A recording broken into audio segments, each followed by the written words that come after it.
दोस्तों आज के वीडियो में हम लोग सीखेंगे कि किसी भी वर्ब्स को इम्फेटिक यानी जोरदार कैसे बनाया जाता है। उसके बाद सीखेंगे किसी भी सब्जेक्ट को कैसे जोरदार बनाया जाता है। उसके बाद सीखेंगे किसी भी नाउन को भी आप कैसे इम्फेटिक बना सकते हैं।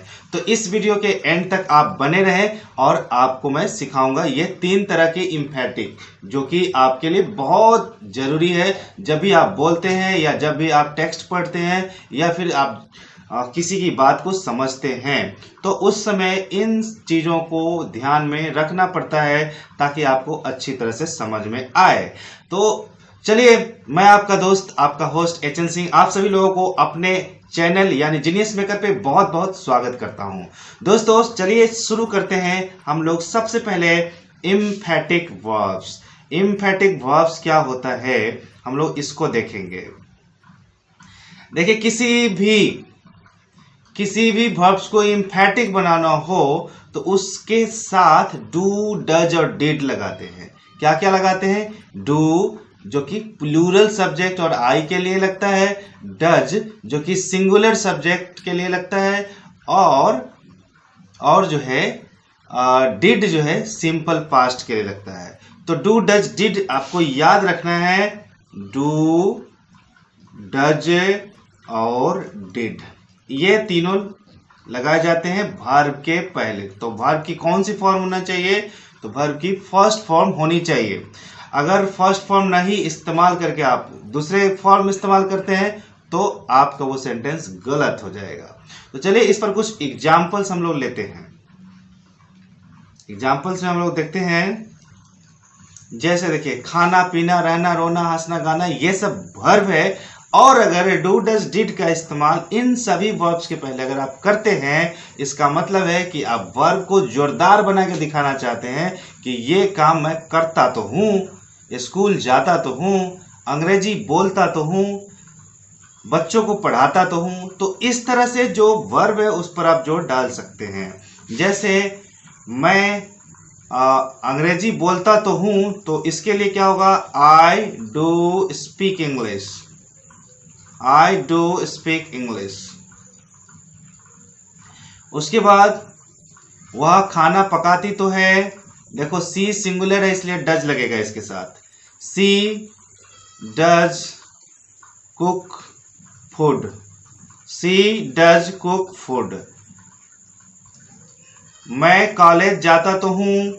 आई डू गो टू कॉलेज। वही अगर पास्ट की बात करेंगे तो उसमें डिड लगाना पड़ेगा आपको। जैसे मैं पत्र लिखता तो था, तो होगा I did right. I did right. दोस्तों कुछ किताबों में कुछ जो आप ग्रामर के जो एक्सरसाइज बनाते हैं उसमें इम्फेटिक और नॉन इम्फेटिक एक चैप्टर है जिसको आप आसानी से बना सकते हैं। बस ट्रिक यही है कि जब आपको, मैं बता देता हूँ क्लियरली आपको अच्छी तरह से, इतना हो आप लोग लिख चुके होंगे। हाँ, तो मैं बता रहा था कि जब इम्फेटिक वाला चैप्टर बनाना होगा, इम्फेटिक चैप्टर जो कि वर्ब पे आधारित है, तो क्या करना है आपको? डू डज डिड लगा देना है। डू डज डिड लगा देना है। तो कब डू लगाना है, कब डिड लगाना है, कब डज लगाना है, ये एक समस्या है आपके लिए। तो इस समस्या का निदान है जैसे वर्ब के आधार पर ही आपको लगाना है। जैसे आपने वर्ब का 5th फॉर्म देखा आपने, जिसमें एस या यस लगा होगा, जैसे writes, plays, goes, reads, speaks. तो इस तरह की जो वर्ब्स होंगे तो वहां पर इम्फेटिक बनाने के लिए आपको लगाना है डज प्लस वर्ब की फर्स्ट फॉर्म कर देना है उसको। राइट्स है तो उसको राइट कर देना है, स्पीक्स है तो इसको स्पीक कर देना है। तो वर्ब की फर्स्ट फॉर्म कर देना है, आपका वो सेंटेंस इम्फेटिक फॉर्म में बदल जाएगा। उसी तरह से अगर आपको वर्ब की फर्स्ट फॉर्म दिख रहा है तो आपको डू लगाना है। डू के साथ वर्ब की फर्स्ट फॉर्म तो जो है वही लगा देना है। अगर वर्ब की सेकेंड फॉर्म दिख रहा है तो आपको डिड लगाना है, डिड प्लस V1 कर देना है। तो इस तरह से आप सिर्फ सभी सेंटेंस को इम्फेटिक में बदल सकते हैं। आसानी से आप बदल सकते हैं वर्ब को इम्फेटिक में। तो ये सब इस्तेमाल कहाँ होते हैं? जैसे मैं बोलता तो हूँ, वह आती तो है, वे लोग जाते तो हैं। तो इस तरह के जो भी सेंटेंसेस है उसमें वर्ब को एम्फेसाइज करने के लिए, उसको जोरदार बनाने के लिए डू डज डिड उसके जस्ट पहले लगता है और वर्ब को फर्स्ट फॉर्म में कर देना होता है। तो ये तो क्लियर हो गया। इसी तरह से अगर कोई इंपेरेटिव सेंटेंस बोलता है, आदेशात्मक वाक्य बोलता है, तो डू डज डिड वर्ब के तुरंत पहले लगाना चाहिए। जैसे यहाँ आओ तो डू कम हेयर, जरा सुनो तो डू लिसन टू मी, जरा एक गिलास पानी लाना तो do bring a glass of water, कृपया मेरे साथ बैठिए तो डू सिट विथ मी। तो इस तरह से आप वर्ब को एम्फेटिक बना सकते हैं। तो उम्मीद करता हूं ये क्लियर हो चुका होगा आपको। अब हम आगे आते हैं, इरेज कर दिया। अब चलिए हम आगे सीखते हैं। ये जो है एम्फेटिक वाला भाग, इसको हम लोग अब सीखते हैं। इसमें क्या होता है, इसमें वर्ब को एम्फेसाइज नहीं करना है, इसमें सब्जेक्ट को एम्फेसाइज करना है। तो सब्जेक्ट को कैसे एम्फेसाइज करते हैं, तो उस समय निश्चित ही हम लोग ऐसे बोलना चाहते हैं जैसे मैं ही हूं जो तुम्हें मदद करता हूं और कोई नहीं करता है। वे लोग ही है जो इस मैदान में खेलने आते हैं। मेरी माँ ही है जो मुझे पैसे देती है। मैं ही हूं जो तुम लोगों को मदद करता हूं। तो इस तरह के जितने भी सेंटेंसेस है उसमें सब्जेक्ट को एम्फेसाइज किया गया है और सब्जेक्ट को एम्फेसाइज करने के लिए आपको उसके साथ इट लगाना पड़ता है। तो जैसे एग्जांपल हम लोग देखते हैं, जैसे it is I, it is I इसका मतलब मैं ही हूं। अच्छा, तुम ही हो का क्या होगा, इट इज यू। गलती से इट आर यू मत लिखना, यहां पर जो वर्ब लगता है वो इज के अनुसार। थर्ड में है हम लोग ही है, तो it is we, it is we. मेरे पिताजी ही है तो क्या होगा, it is my father, it is my father. और भी हो सकता है मेरे दोस्त लोग ही हैं तो it is my friends, it is my friends. मेरे चाचा जी ही हैं तो क्या होगा, इट इज माई अंकल। सरकार ही है, it is the government, it is the government, short में मैं लिख दिया। उसके बाद है, इसके अलावा बहुत सारे आप सब्जेक्ट का इस्तेमाल कर सकते हैं एम्फेटिक फॉर्म में। तो इतना तो बात समझ में आ चुकी है। चलो मैं इसका और विस्तार फॉर्म बता देता हूं कि अगर बड़े बड़े सेंटेंस बनाना हो तब आप कैसे बनाएंगे।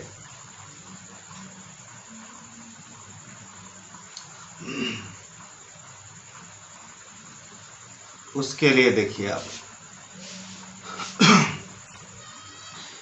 यहां पर अक्सर जो का इस्तेमाल किया जाता है। मैं ही हूं जो तुम्हें मदद करता हूं, वे लोग ही हैं जो इस खेल के मैदान में आते हैं, मेरी माँ ही है जो खाना पकाती है। तो अगर कोई व्यक्ति हो, अगर कोई व्यक्ति हो तो हु का इस्तेमाल करना है जो के लिए, कोई व्यक्ति हो तब, ठीक है। और कोई वस्तु या जानवर हो तो डैट का इस्तेमाल कर सकते हैं या विच का इस्तेमाल कर सकते हैं। किसके लिए, जो के अर्थ में व्यक्ति हो या वस्तु हो, व्यक्ति हो या वस्तु हो, वहां पर डैट या विच का इस्तेमाल कर सकते हैं जो के लिए, ठीक है। तो इतनी बात समझ में आ गई। अब चलिए अब हम पूरा सेंटेंस देखते हैं। इसको आप ध्यान से देखिए या स्क्रीनशॉट ले लीजिए। तो चलिए अब पूरा सेंटेंस मैं इसके ऊपर बता देता हूं। जैसे मैं ही हूं जो तुम्हें मदद करता हूं, आदमी हूं तो इसलिए हु लगेगा। अगर कोई वस्तु होता तो डैट या विच का इस्तेमाल कर सकते थे। जैसे मैं ही हूं जो तुम्हें मदद करता हूं, तो इसके लिए सेंटेंस होगा, sorry, it is I who help you, it is I who help you. मैं ही हूं जो तुम्हें मदद करता हूं, मेरी माँ ही है जो मुझे पैसा देती है। It is my mother, it is my mother who gives me money, who gives me money. It is my mother who gives me money. तो इस तरह से आप सेंटेंस बना सकते हैं। जैसे मेरे दोस्त लोग ही हैं जो मुझे मदद करते हैं, तो क्या होगा? It is my friends, it is my friends who help me, who help me. तो इस तरह से बहुत सारे सेंटेंस बना सकते हैं। एक मैं उदाहरण देता हूं जो वस्तु है।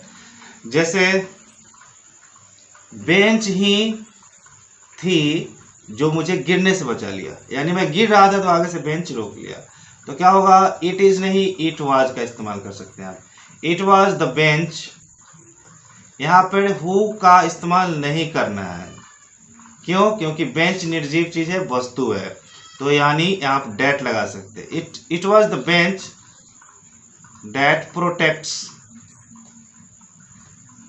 मी to fall off, to fall off, नीचे गिरने से बचा लिया। तो इस तरह से आप बहुत सारे एम्फैटिक सेंटेंस आसानी से बना सकते हैं। तो अभी तक मैं आपको पढ़ा चुका हूं कि वर्ब्स का एम्फैटिक कैसे बनाते हैं और सब्जेक्ट को आप एम्फैटिक कैसे बनाते हैं। अब हम लोग सीखेंगे नाउन्स को एम्फैटिक कैसे बनाते हैं। क्या सीखेंगे? अब हम लोग सीखने वाले हैं नाउन्स को एम्फैटिक कैसे बनाते हैं। तो चलिए आप गौर से इसको देखिए।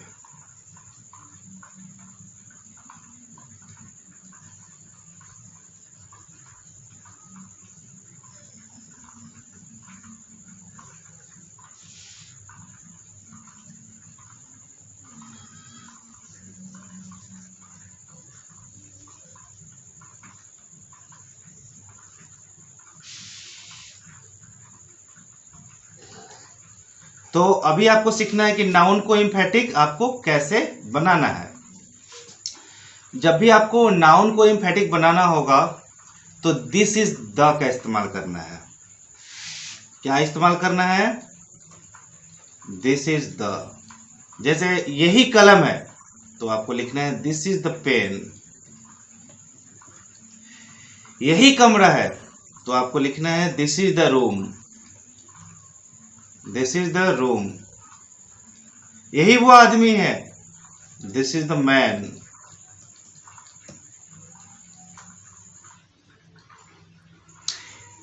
यही रोड है, this is the road, this is the road. तो इस तरह से आप किसी भी नाउन को एम्फैटिक में बदल सकते हैं। अब रही बात कि जब आप एम्फैटिक में बदलते हैं तो उसका पूरा पूरा सेंटेंस कैसे बनेगा। तो जैसे यहां पर मैंने बताया दिस इज द पेन, उसके बाद आपको बनाना है यही कलम है जिससे मैं लिखता हूं। तो सबसे पहले तो आप कुछ प्रीपोजिशन जान लीजिए। जैसे मैं यहां पर विथ लिखता हूं तो इसका अर्थ हो जाता है जिससे, लेकिन ये लास्ट में लिखना है, वर्ब के बाद लिखना है। इन लिखना है तो इन का अर्थ हो जाएगा जिसमें, जिसमें। ऑन लिखना है तो इसका अर्थ होगा जिस पर। और बाय लिखना है तो होगा जिससे। लेकिन ध्यान रखना है कि विथ और बाय दोनों में सेम ही तो हिंदी होती है, लेकिन अलग अलग अर्थ है। विथ जितने भी वैसी चीजें हैं जिसको हाथ में लेकर इस्तेमाल करते हैं उन सब के साथ विथ लगता है। जैसे कलम से, तलवार से, चाकू से, ये सब हाथ में इस्तेमाल होता है तो सब के साथ विथ लगेगा। और बाई कहाँ लगेगा? जितनी भी गाड़ियां हैं, जितने भी सफर करने का जो मीन्स ऑफ ट्रांसपोर्ट है उन सब के साथ बाई लगेगा। जैसे by car, by train, by aeroplane, by air, by land. तो इन सब के साथ बाई का इस्तेमाल किया जाता है। तो उम्मीद है ये आप प्रीपोजिशन समझ गए होंगे। चलिए इन प्रीपोजिशंस के बाद मैं पूरा पूरा सेंटेंस बनाना आपको सिखा देता हूं।